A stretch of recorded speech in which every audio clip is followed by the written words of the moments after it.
Hello student, मैं Partha sir आपका फिर से स्वागत करता हूं एक नए वीडियो के अंदर।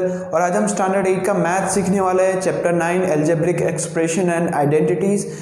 पिछले वीडियो में हमने देखा था एक्सरसाइज 9.1 और आज हम देखने वाले एक्सरसाइज 9.2। उसके कुछ सम्स है वो हम सॉल्व करने वाले हैं। तो चलो वीडियो को शुरू करते हैं।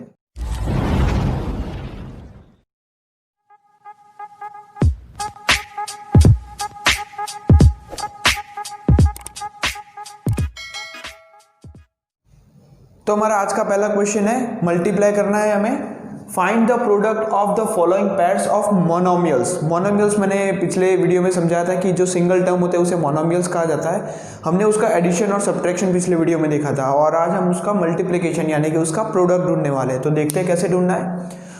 तो पहला क्वेश्चन है 4 और 7p, ये दोनों के दोनों मोनोमियल है, उसको मल्टीप्लाई करना है। तो फर्स्ट ऑफ ऑल मल्टीप्लाई करने के लिए बीच में मल्टीप्लाई का सिंबल लिख देते हैं, ये 4, फिर मल्टीप्लाई का सिंबल, फिर 7p।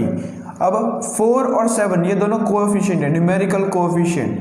तो पहले उन दोनों को लिख लेते हैं और जो p जो है उसको अलग लिख लेते हैं मल्टीप्लाई करके, मल्टीप्लाई का सिंबल डाल के, क्योंकि उन दोनों के बीच में कोई सिंबल नहीं है ना, तो मल्टीप्लाई का सिंबल ही होता है। तो जो न्यूमेरिकल नंबर्स होते हैं उसका सिर्फ मल्टीप्लाई करना है, यानी 4 और 7 का मल्टीप्लाई। तो 4 7 से होता है 28 और p जो है वो वैसा का वैसा लिख देना है।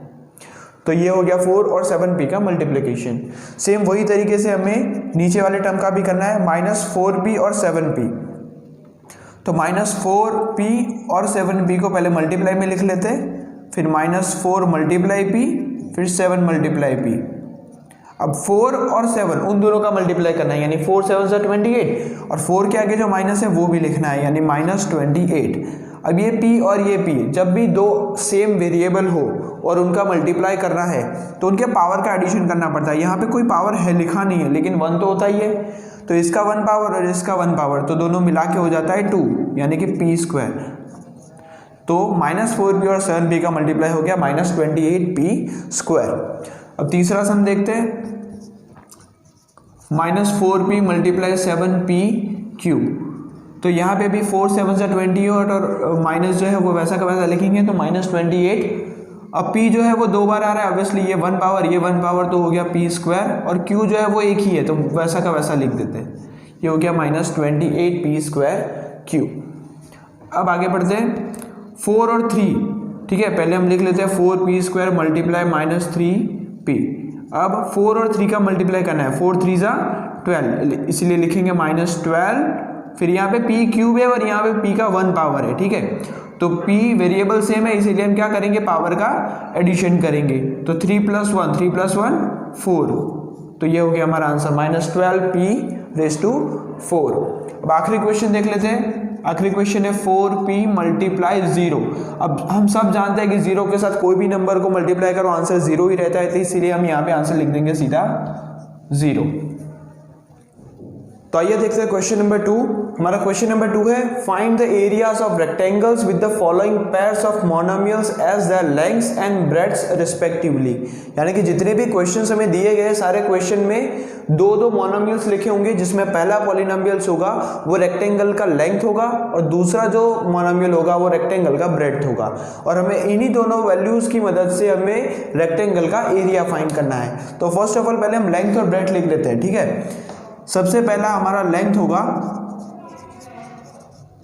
वो है p, ये पहला है इसीलिए।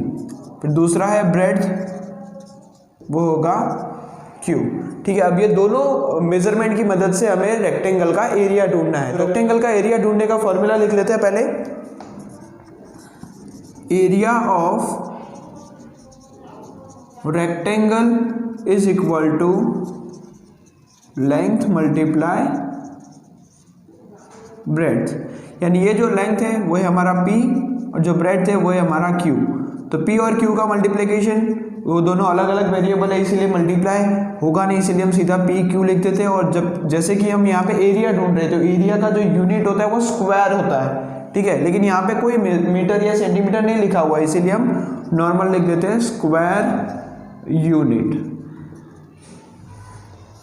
तो पी क्यू स्क्वायर यूनिट जो है वो हमारा पहले का आंसर है।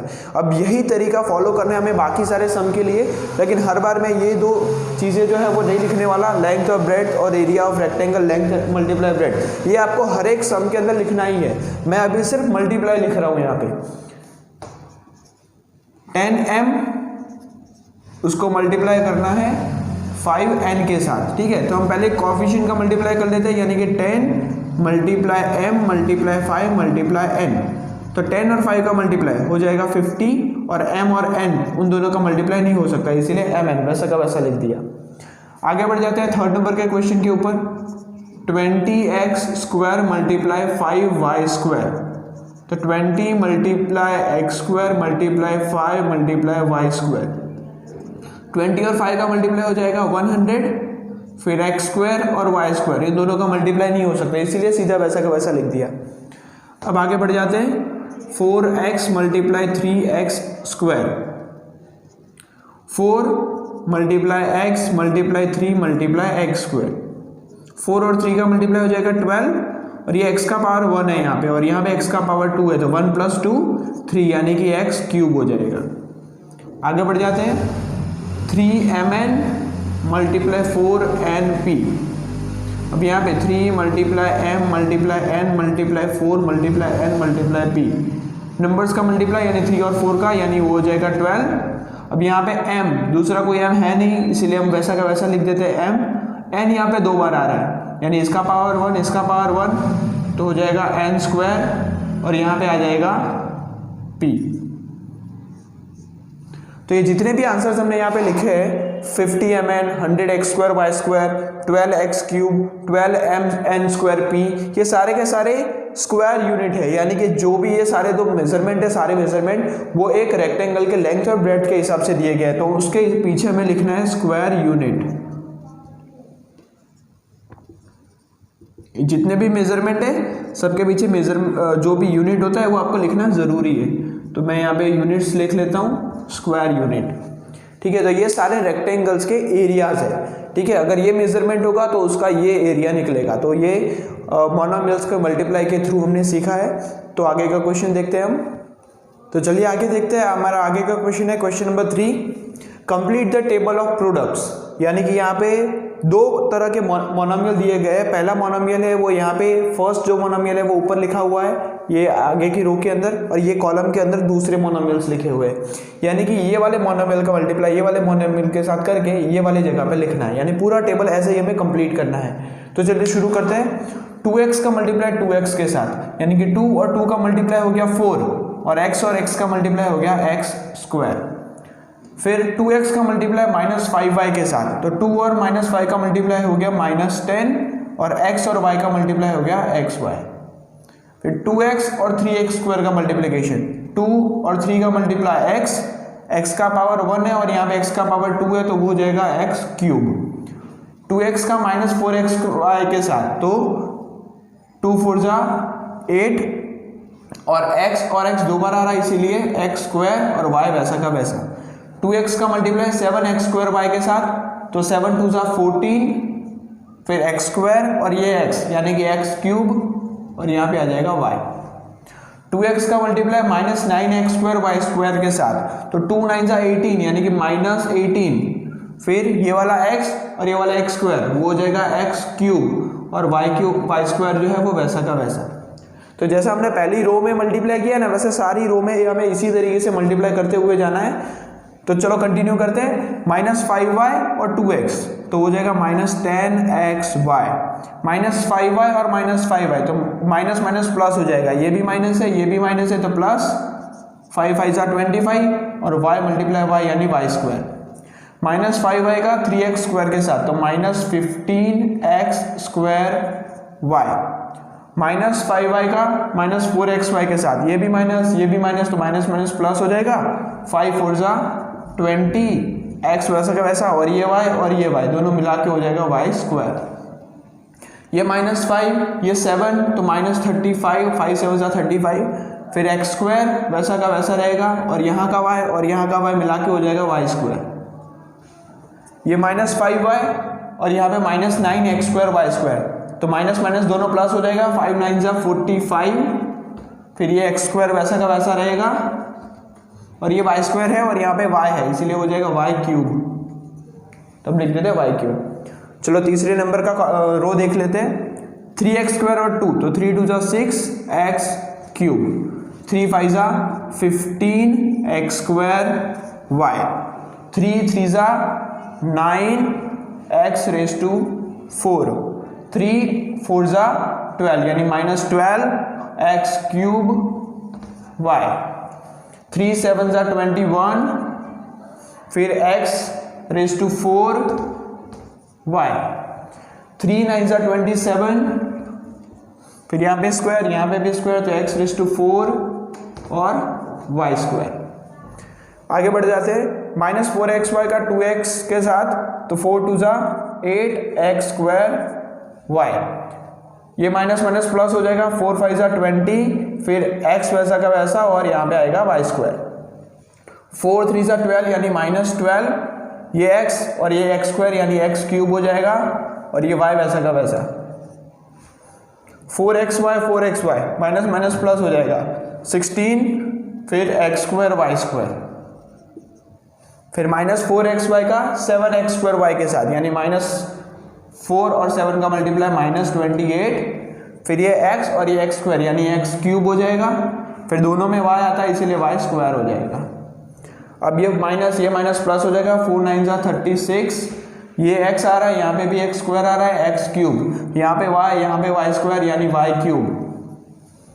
आगे बढ़ जाते हैं, 7 2 जा 14 एक्स क्यूब वाई, 7 5 जा 35 यानी -35 एक्स स्क्वायर और ये वाई स्क्वायर, फिर 7 3 जा 21 फिर एक्स स्क्वायर ये x square, x raise to 4 और वाई, 7 4 जा 28 -28 फिर ये वाला x वो हो जाएगा एक्स क्यूब, यहाँ पे y आता है यहाँ पे भी y आता है इसीलिए वाई स्क्वायर, 7 7 जा 49 यहाँ पे आ रहा है एक्स स्क्वायर यहाँ पे भी एक्स स्क्वायर आ रहा है, तो एक्स रेज टू 4 और दोनों जगह पे y आ रहा है इसलिए वाई स्क्वायर, 7 9 जा 63 लेकिन -63 यहाँ पे एक्स स्क्वायर यहाँ पे एक्स स्क्वायर इसीलिए एक्स रेज टू 4, यहाँ पे y और यहाँ पे वाई स्क्वायर इसीलिए वाई क्यूब।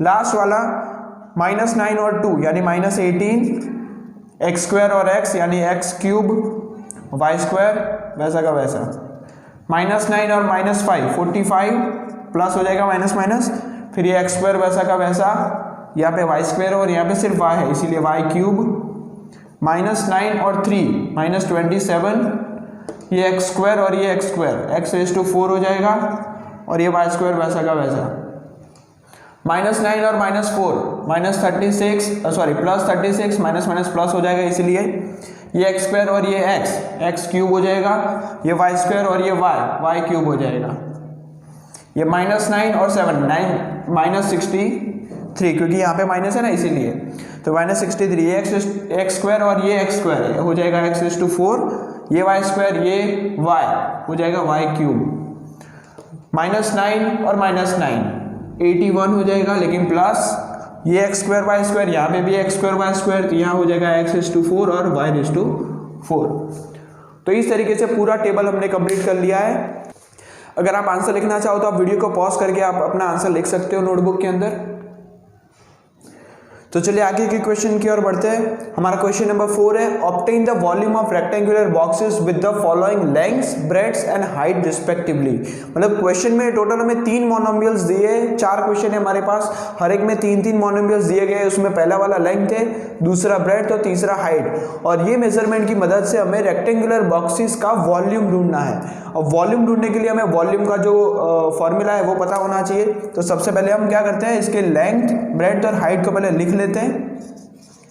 सबसे पहला हो गया लेंथ, वो है हमारा 5a, फिर आता है ब्रेड्थ जो है 3a², फिर आता है हाइट जो है 7a⁴। अब ये तीनों मेजरमेंट का इस्तेमाल करके हमें रेक्टेंगल का वॉल्यूम ढूंढना है। तो फॉर्मूला लिख लेते हैं, volume of a rectangular box is equal to length multiply breadth multiply height, ये उसका फॉर्मूला है। लेंथ, ब्रेड्थ और हाइट तीनों को मल्टीप्लाई कर दो तो आपको आंसर मिल जाएगा। तो हमारे तीनों मेजरमेंट को हम लिख लेते हैं। यहाँ पे है 5a, फिर है 3a square multiply 7a raise to 4। 5, 3 और 7 का मल्टीप्लाई साथ में करना है। 5 3 15 और 15 7 105 पूरा लिख लेते हैं। फिर a और a तीनों का यहाँ पे आप वेरिएबल देख सकते हो, तीनों में a आता है और यहाँ पे पावर 1 है, यहाँ पे 2 और यहाँ पे 4 है, तो तीनों पावर का हम एडिशन करेंगे, यानी 4 + 2 6 और 6 + 1 7, यानी a raise to 7।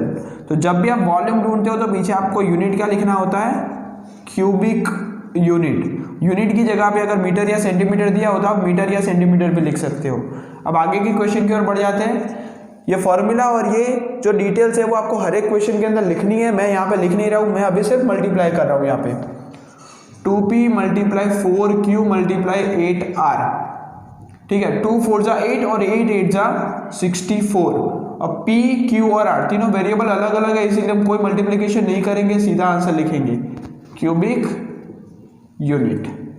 Third number का क्वेश्चन देख लेते हैं। xy × 2x² multiply 2xy²। Coefficient में सिर्फ 2 ही है, 2 और 2, तो 2 2 = 4 हो जाएगा। यहाँ पे x का पावर 1 है, यहाँ पे 2 और यहाँ पे 1 है, तो 2 + 1 3, 3 + 1 4, यानी x रेज़ टू 4। यहाँ पे y का पावर 1 है, यहाँ पे y का पावर 1 है, तो 2 + 1 3, 3 + 1 4, तो y रेज़ टू 4। पीछे हम लिख लेते हैं क्यूबिक यूनिट। आखिरी क्वेश्चन हमारा a × 2b × 3c। यहाँ पे कोएफिशिएंट के तौर पे 2 और 3 है, तो 2 3 = 6। a, b और c तीनों वेरिएबल अलग अलग है, इसीलिए सीधा लिख देते हैं abc क्यूबिक यूनिट, यानी इसका आंसर है 6 abc क्यूबिक यूनिट। तो चलिए हम आगे बढ़ते हैं हमारे आखिरी क्वेश्चन की ओर। हमारा क्वेश्चन नंबर 5 है, obtain the product of. Total 5 question है, हर एक क्वेश्चन के अंदर कुछ मोनोमियल्स लिखे हुए हैं, उसका हमें मल्टीप्लाई करना है, यानी कि प्रोडक्ट ढूंढना है। तो चलिए शुरू करते हैं। पहला क्वेश्चन है xy × yz × zx।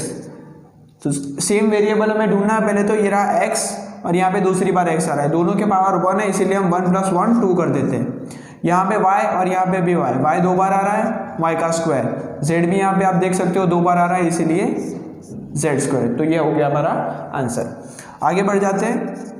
यहाँ पे a × -a² × a³। अब फर्स्ट ऑफ ऑल यहाँ पे माइनस आ रहा है, तो माइनस के अलावा आप बाकी टर्म में देख सकते हो कहीं और माइनस नहीं है, तो जो आंसर होगा वो माइनस में ही आएगा। अगर एक माइनस होता है तो आंसर माइनस में आएगा, अगर 2 माइनस होता है तो वो माइनस माइनस प्लस हो जाता है। तो यहाँ पे हम मल्टीप्लाई कर लेते हैं। देखो यहाँ पे तीनों वेरिएबल a है, यहाँ पे पावर 1 है, यहाँ पे 2 है और यहाँ पे 3 है, तो 1 + 2 3, 3 + 3 6। तो ये हो गया हमारा आंसर। आगे बढ़ जाते हैं। 2 × 4y × 8y² × 16y³। पहले नंबर्स का मल्टीप्लाई कर लेते हैं। 2 4 = 8, 8 8 = 64 और 64 × 16, तो इन चारों का मल्टीप्लाई होगा 1 0 2 4।